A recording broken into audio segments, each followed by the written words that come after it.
old. Getting old. Extra juice. Creek, I thought I heard some going creek back in there. to going home. I mean, is that, What'd you say? Just playing in Texas again, or what is that? That's unbelievable. I mean, I remember my freshman year, I played in Cowboy Stadium in high school, and then, you know, a couple times here. So, I mean, I'm just glad to be back.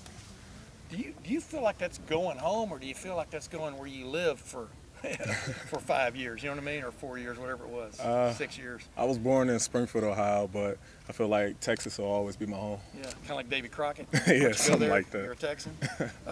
Misha, what do you miss from down there? You know, you and I have talked about that before, but what is it you miss most from not being in Texas? I always like to call myself like a Southern guy, I'd say, and just the feel, like it's a completely different feel down there. I mean, football, I mean, Ohio State is Ohio State, but even high school football down there, it's big. The whole city shuts down, everything.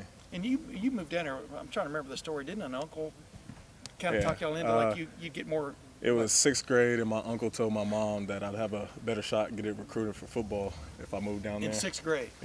Yeah. Worked out. Which uncle was that, by the way? What was his name? Uncle Jerome. Jerome Cabot? What was his? Yeah. Jerome Cabot. And so it worked out that way. Yes, sir.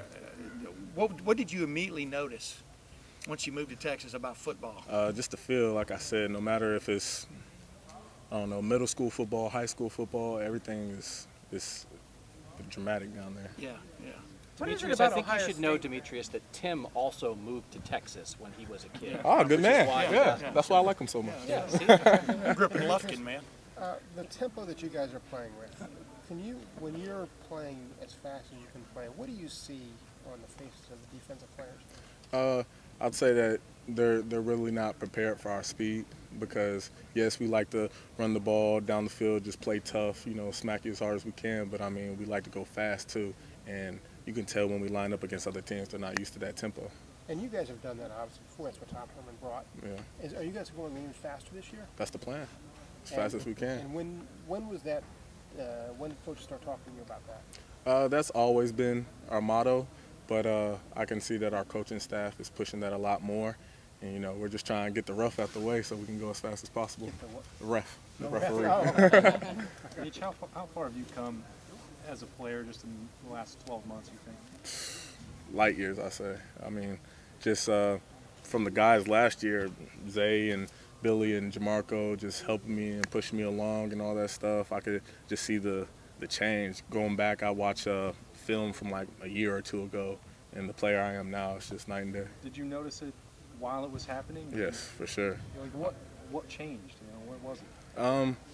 I'd say I just felt like it was my time, and then I just felt like I just matured, whether it was on the field, off the field, and, you know, once I started taking it more accountability for myself, everything just slowed down and the game became more easy. You carry a real confidence out there. Yeah, big time.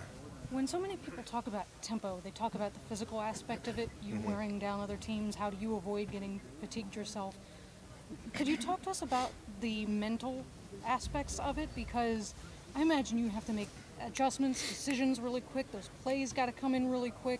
Yeah, I mean, that's all we do, whether it's from Coach Mick in the off season, everything we do is fast. If we're in the weight room, we're moving fast. If we're going between meetings, we're going fast to the next room. So, I mean, mentally, we're trained in this building. Everything we do is fast. So when we get to the field, it's signal, boom, down in stance, look at the alignment of defense, look at the front, everything, boom, go.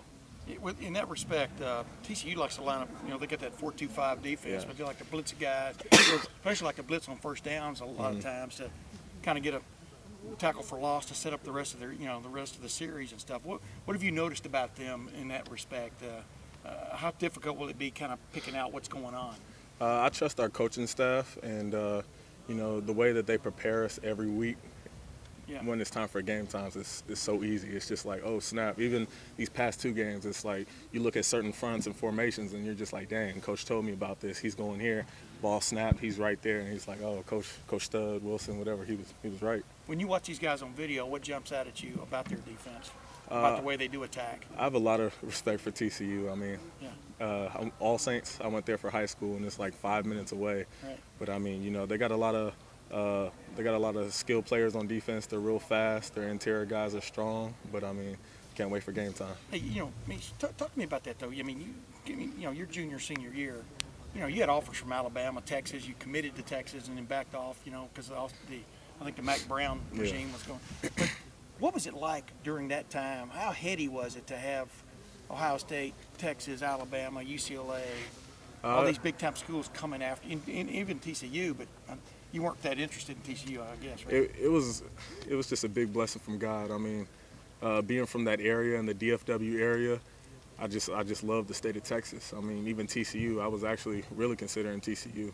because as signing day got closer, I'm just like, yeah, I'm going to Ohio State, can't wait. It's been my dream school since second grade, but the thought of actually leaving Fort Worth and leaving Texas and just going to a whole new area and environment, I was just like, maybe I want to go to TCU. But, I stuck to my guns and it worked out. What I'm leading to here is, you came up, we all thought you were a superstar, and it took a while. Yeah. How tough was the taking a while part? Well, I think anybody who comes to Ohio State, the recruiting office and the coaches, they see a superstar in you. And everybody here, whether you're scout team or anything, they're a superstar. Everybody's a superstar. It's when you crack into it, like when you actually can see it. And sometimes it takes others longer than others, but when it comes, it's gonna come. Who did you lean on during that time? Did you lean on Coach Beck back there? Did you talk, with people? You mean back yeah, in? Who'd you lean on for encouragement or whatever you want to call it back while you were waiting to get your shot? Just the guys around me. This program is something different. Every team in the country preaches brotherhood and, this is my guy, this is my brother. But here, it's serious. Like, everybody in that locker room, I will go to war for. So when times are down, times are hard, you look to your left and your right, and the guy next to you, they really do have your back. What does this stage do for this team? Being on first primetime game, obviously, Jared, those things, a ranked opponent after two teams that you guys were clearly better than. What do you think, has that added to anything this week with this team? We really don't look at it's a big stage, big game or anything. We prepare for every game just like the last one. And, that's go fast, hit people as hard as we can, and just keep going. But you do know that you were clearly better than Oregon State, better than Rutgers. This is the first real test for you guys.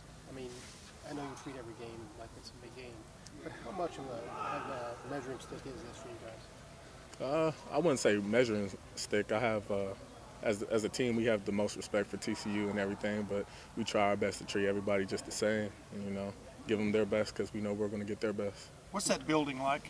Obviously, to play in, you grew up down there. You were there as a freshman freshman when Ohio State played for the championship.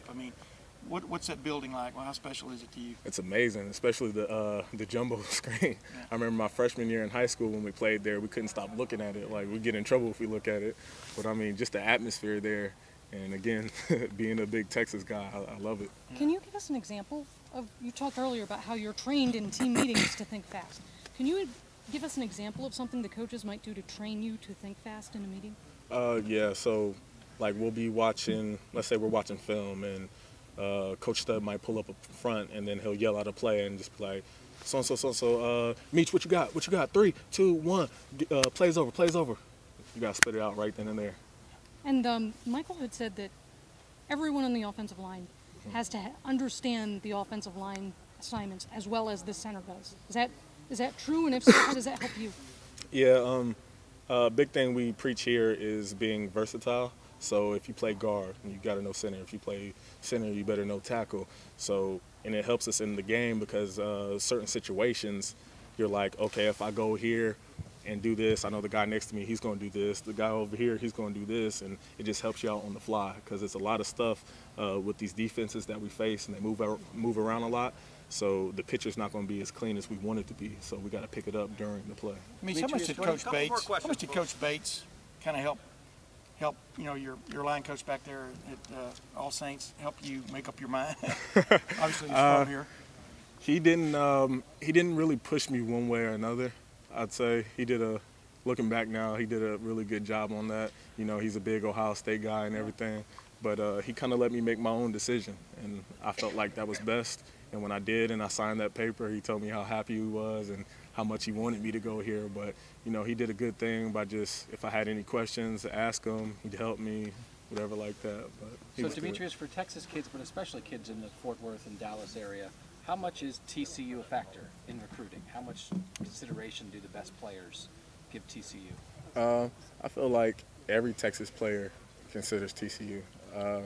You know, they're not a big school since they're a private school and everything, but they're still a powerhouse down in Texas. So they do have that respect of, Yes, of sir. the kids in the Along those same lines, Last question. in recruiting, does it help Ohio State any to have a game in the state of Texas? Like, for you thinking back to your time in recruiting, does it give them any kind of advantage to actually have a game in Texas to recruit the state of Texas? Big time, because for recruits to be able to just go down the street, go to Cowboy Stadium and watch Ohio State play there in person, that's huge. And to know that maybe it's a possibility that if they go to Ohio State, they can come back home and play. Does that Yeah, factor in too? big time. Demetrius, thank you very much. Yes, sir. Thanks, man. Thank Appreciate you. it, Mitch.